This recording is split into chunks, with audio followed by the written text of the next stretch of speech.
We have seen the price of silver skyrocket over the last few months in a way that I don't think a lot of people were really ready for. And I wanted to touch base and show some examples of the impact of this that may not really be being considered by a lot of people who buy and sell precious metals on a regular basis. What is the impact of $100 plus silver? Let's show some real world examples. This will be kind of interesting.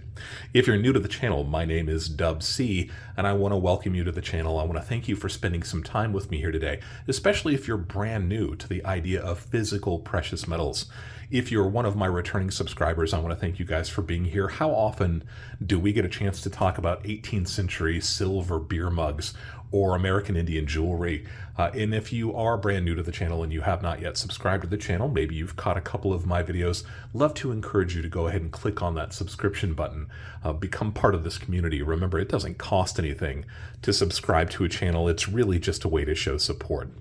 If you are new to the channel, I begin my videos with a simple disclaimer. I am not a financial advisor. I'm not trying to give you financial advice. I'm simply trying to share some of my experience having bought and sold precious metals, rare coins, and related items for the last 30 or 40 years. And I also like to begin my videos with a concept or two that we can kind of work back into the subject matter. And that concept that I wanted to bounce off you today is simply the idea of the spot price.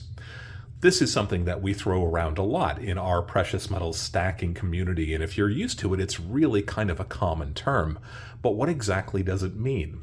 The spot price is the current real-time market price at which any commodity, and also any security or currency, can be bought or sold for immediate payment and immediate delivery. So this is a real-world snapshot at where the price of any commodity, in this case we're talking specifically about silver, at any given time. This is how much it's going to cost you for immediate delivery, and that differentiates it for when you're doing futures contracts or betting for or against the price as it's going to be, or that you hope it's going to be at some point in the future. So this is immediate delivery. And the expression that I like to use a lot, and I say often on my channel and my live streams in particular, is that spot is local. So just because the price of silver is where it is right now, and for example, the spot price as I am filming here today is $106.24 per troy ounce. The troy ounce is just a system of measurement, a unit of measurement that precious metals are weighed and sold and bought in the Western world. So $106.24 per troy ounce. Just because the commodities show that price, that spot price, doesn't necessarily mean that's what your dealer is going to sell silver for, and it's probably not what your dealer is going to buy silver for. Spot price tends to be local, and it's impacted by things like supply and demand, how much inventory your dealer has on hand, how much they have of a particular item, what the demand for that item is, how much they've paid for that item recently. So there are lots of factors that figure into the spot price. But for the sake of discussion in this video, we'll talk about a spot price of $106 and change. It's interesting to note that the price of silver crossed that psychological barrier of $100 a few days ago as I'm filming, and I don't believe it has settled below that $100 price range since it first hit it. I think it's traded below that during the course of the day. But I'm pretty sure that the price has remained well above $100, and that is building this psychological platform under which people expect silver to be held at least for a while. So somewhere around $106.24 as I'm filming is today's spot price for an ounce, a troy ounce of silver. So let's talk about what this $100 plus spot price means in terms of the real world. Now, I have sold a little bit of silver recently. I've purchased a little bit of silver recently. I've seen lots of people in the community who have been playing the ratio, trading back and forth between silver and gold trying to give themselves a little bit of an advantage in the amount of precious metals they have. Playing the ratio involves checking to see how much the difference in value is between an ounce of silver and an ounce of gold, for example. And when it's in a favorable position, you can trade back and forth, acquiring more and more of this precious metal without putting out any money. It's an interesting idea, but this is something that is happening because of the price of silver has skyrocketed and its distance itself from the value of gold is getting smaller. So historically, it has been a pretty large gap between the price of silver and gold, but recently the price of silver, that spot price, has increased at a faster rate than the price of gold, even though gold has certainly increased in price also. So that's one example of how it's impacting us. Another example might be the fact that because silver has become expensive, relatively speaking, people like me who buy on a relatively regular basis have been kind of holding back on our purchases. When we're used to walking into a coin shop and seeing 1 ounce of silver being offered for $30 or $40 or $50 an ounce, and all of a sudden it's being offered for $100+ an ounce. That is that psychological barrier. It's a little bit tricky for us to take out the wallet and actually pay that kind of money unless something is truly exceptional. So this is another example of how $100+ silver can be impacting our decisions as precious metal stackers, buyers, and even sellers. But there's a little bit more of an extreme example that I think might be flying under the radar a little bit. I've seen some people in the community talking about this notion, and it really comes down to the attrition, the loss of pieces that are being melted because the price of silver is so high. So let's get some real world examples. This is one of my favorite pieces. You're looking at a massive beer tankard, and we call this a tankard because it has a lid on it. If it didn't have a lid, it would probably be more appropriately described as a beer mug. But this is a solid silver beer tankard. This is kind of an interesting piece, one of my favorite pieces. I bought this piece back in 2019, and I'd been searching for a piece that fits this category. This is a really interesting style. This is called a coopered style, and it's called coopered because it looks like a barrel. I know a lot of people say it looks like a Campbell's soup can. It certainly does. The rings that you see around it are the same kinds of rings that you would see on a soup can if you ever pulled the label off of it, and that's because these rings actually add a considerable amount of strength to what is otherwise a somewhat thin and easy to crush vessel. The same thing is true of a soup can. So this is a coopered style British beer tankard. And what makes this especially interesting is that this piece was made in the city of London by a silversmith named John Carter, and it was made in the year 1775. So this is an intriguing and interesting piece. And one of the reasons that I have this is because way back in the day, and I'm talking probably the 1990s, I was a home brewer. This is somebody who actually makes beer at home, and this is perfectly legal as long as you're not distilling something and turning it into a hard alcohol. The government generally allows us to make a small amount of beer that we drink ourselves or our family. We consume it at home. This isn't the kind of thing that you would be selling. That gets into a completely different category. But for the most part, if you're making beer at home, it's perfectly fine. And a lot of us found that the beers that were being offered at the local stores was not very interesting. A lot of them were kind of light lagers made with a little bit of rice to make it even lighter, with a kind of a low alcohol content and really not very much flavor to it. So about the same time, 1990-ish, a bunch of people in the United States started brewing their own beer. We started kind of rediscovering the idea of home brewing. This was something that was really, really popular in the 1700s and the 1800s. It was something that was quite common. And a lot of local recipes were developed that really had the flavor, the essence of your location, wherever you were. This became fascinating for a lot of us. We wanted to capture those flavors, so we started brewing beer at home. And because I am a precious metal stacker, and because I am a huge fan of history, in particular American history, I became consumed with the idea of finding these pieces that might have been used by our forefathers in and around the time of the American Revolutionary War.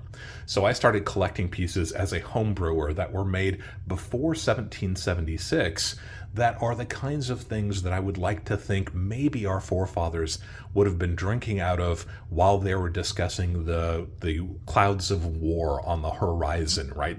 That kind of romanticized idea, because a lot of the times these patriots would have been meeting in local public houses. That's the local pub. That was just the easiest place for people to kind of congregate. And if you had a little bit of money, you would have been drinking ale, and you would have been drinking that out of a wooden mug, probably served by the person who owned the establishment. If you had a little bit more money, you might have had a really nice pewter tankard. These were popular for the kind of the middle class. But if you had deep pockets, you would have had something made out of solid silver. Silver at the time, and to a large degree right now, right, was considered money. This was actually wealth. And if you had enough money that you could afford to have your money not in the form of silver coins, but as the form of something that you would maybe drink a beer out of, that was a status symbol. This was something that was really impressive. So I started collecting these pieces probably around the year 1995, maybe a little bit later. And I've kept this collection going up until this point. This piece is really cool. So this 1775 by London silversmith John Carter, it is almost 9 inches tall. So this is a very, very large size beer tankard. And it holds almost a half gallon of beer when it's full. And yes, I do use it periodically. Believe me, I'm up to the challenge. But what really makes this interesting from a stacking standpoint is that this weighs 43.2 troy ounces of sterling silver. This is a massive and very heavy beer can, a mug, tankard. You can see the inside, it's got this gold to it. This is probably a gold wash added to make it just a little bit fancier. And these are the hallmarks right here that tell us who made it, in which city it was made, what it is made from, and the year in which it was made. So 1775, John Carter II, London, England, and sterling silver. All of that information very easy to understand if you know how to read these hallmarks. 43.2 troy ounces, and that is the problem. I mentioned that I found this in 2019. I found it through a dealer who specializes in beautiful silver pieces like that. And I found this, and it was, at the time, they were asking 1,950 pounds for it. This was a London shop that I got this from. At the time, that was about $2,500 in the United States dollars. So you can see where I'm going with this. With the price of silver where it is now, and keeping in mind that this is sterling silver, so this is 92.5% pure.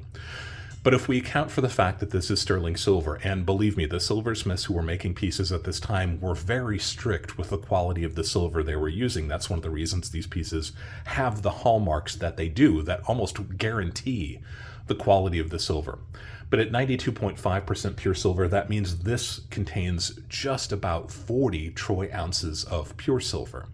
And with the current price of silver right around $106, that means that this piece that I bought just a few years ago for $1,900 or for $2,500 rather, has about $4,250 worth of silver in it. Now you can see the problem. Pieces like this are pretty exceptional. But there were just as impressive pieces that were made in the 1800s and even the early 1900s. We're talking about pieces that were made by hand by skilled artisans who spent their lifetime perfecting their crafts. But if you were to buy something like this and you ran into difficult economic times, or if you were a dealer who was holding on to inventory like this, waiting for an opportunity to maybe double your investment, now you've got that opportunity, but not selling it to a collector, rather selling it to a refinery who's going to crush this piece and melt it. And when it's gone forever. And I think that's the issue that we're facing that's kind of flying under the radar. A lot of people don't realize that pieces like this are already being lost, and they will continue to be lost with the price of silver at $100 plus per ounce. I've got some other examples here too. You're looking at a group of Morgan silver dollars. The Morgan dollar was the United States of America's large silver crown-sized coin. These were made from 1878 to 1904, and then we made them again in 1921 for 1 year. This is an example of an 1896. Coins are graded on the Sheldon grading scale of 1 to 70, and this one grades 63.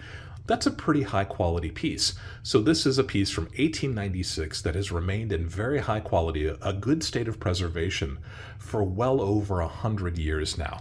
And it's actually a beautiful coin. This is one of a group of maybe 10 pieces that I bought from a local dealer not that long ago. These I purchased in 2022.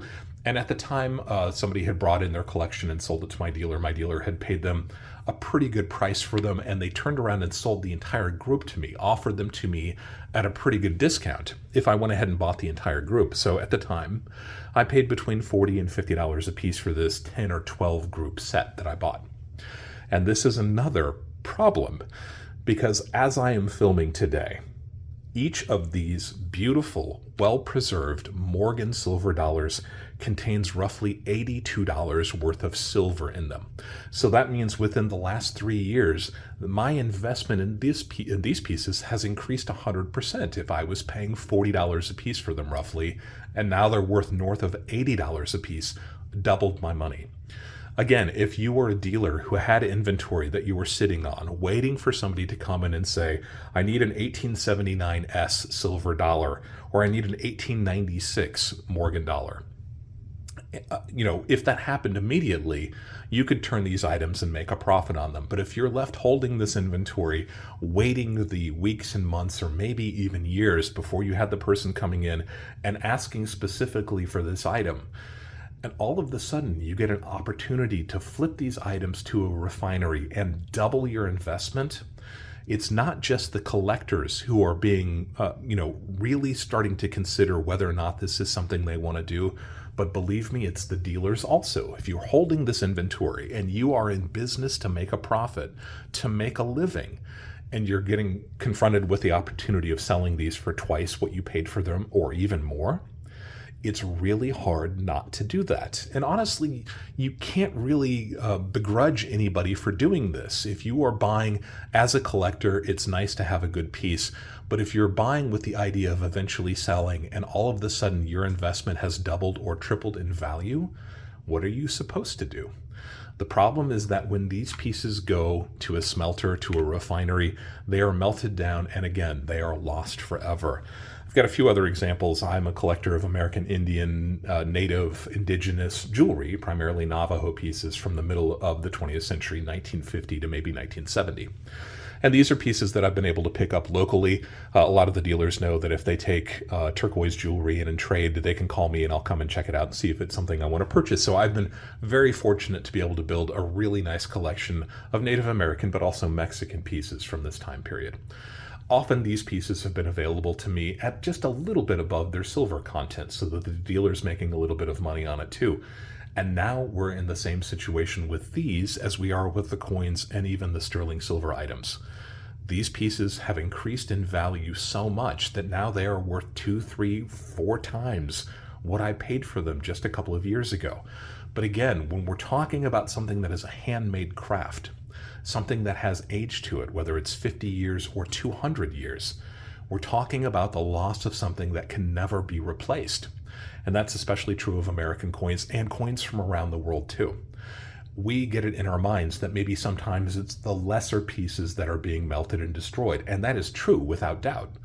But when we see prices at this elevated level with no idea of where silver may go, it's likely and probable that pieces like these are being melted and they're being lost forever. This form of attrition is happening right now. It's interesting. And again, you can't really fault somebody who's making the money on these, especially if that was their goal all along. If your entire idea for buying these was to eventually build up a collection, sell them, make some money on it, here's your opportunity. Now, if you are an astute precious metals buyer or seller, you know that recently there have been issues with sterling silver and 90% silver being reluctantly purchased by refineries. I think some refineries nationally, and I'm based in the United States, are reluctant to buy these pieces because the demand has been so strong. They are really focusing on pure silver. And sterling silver and 90% silver pieces like these need to be refined. And these take extra steps. They take a lot more materials, and they are a lot more complicated than simply melting down 3/9 fine, what we'd call pure silver, 999 parts per thousand. These at 92.5, these at 900 fine. So this is an extra step that refineries don't have the capacity to take right now, or at least have a reduced capacity to take. But there's every reason to believe, especially if the price of silver stays up, and it may not even necessarily have to be crossed this $100 threshold. As long as it is profitable for these refineries to melt down these items and make them into pure silver, which is really what the commodity market of silver, that spot price, is based on big contracts being sold on the commodities market globally. Those contracts are written in 1,000 ounce 3/9 fine silver bars, and satisfying the need for those bars includes eventually, and always has in the past, melting down items of a lesser purity and refining it and making it what the commodities market needs. We're losing pieces like this. I guarantee you we're losing pieces like this on a daily basis. It may not be hot right now, but the price of silver staying where it is for an extended period of time will definitely contribute to more and more of these pieces being lost forever. And again, once they're lost, they'll never come back again. We'll never have an opportunity to have these pieces. It's a little bit of a heartbreaker to an extent.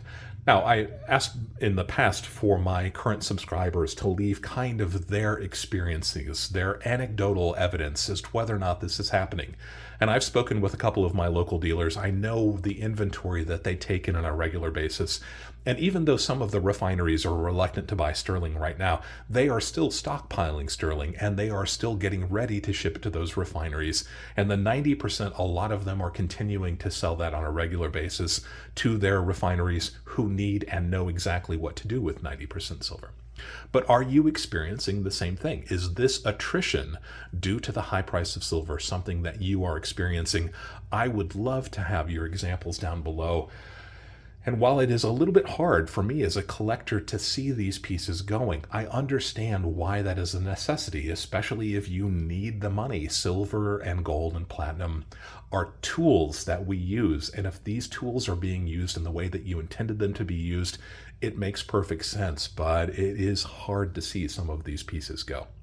If you have questions about anything that I talked about here today, by all means, leave a question down below. As you know, I like to say, if you've got a question, there's a really good chance somebody else has that same question. Maybe they're just afraid to ask it. Go ahead and ask that question. Leave that with the comments down below. I like to read through those, and I encourage everybody watching this video to read through these comments down below, not just about the anecdotal evidence, but also about questions about the pieces that we talked about here, or even related items.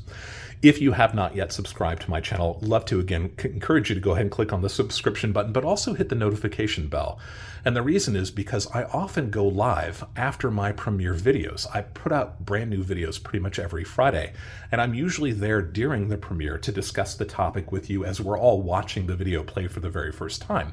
But immediately after that video premieres, we have a live stream, and this is an opportunity for you to interact with me on a real time. You can ask questions, you can make comments. Often it's about the subject that we just covered in the video that premiered, but as long as it's about precious metals and rare coins, the floor is wide open, and I encourage a discussion. We have a lot of fun with these live streams. It's a great way to say hi, to meet other people who are in the stacking community. I really look forward to the live streams. I hope you'll click on the subscription button and the notification bell so you can find out when the next video premieres and when we're going live immediately after that premiere. I like to end my videos by saying, always be learning. And thank you for allowing me to be a part of your journey as we go deeper into the world of coins and physical precious metals.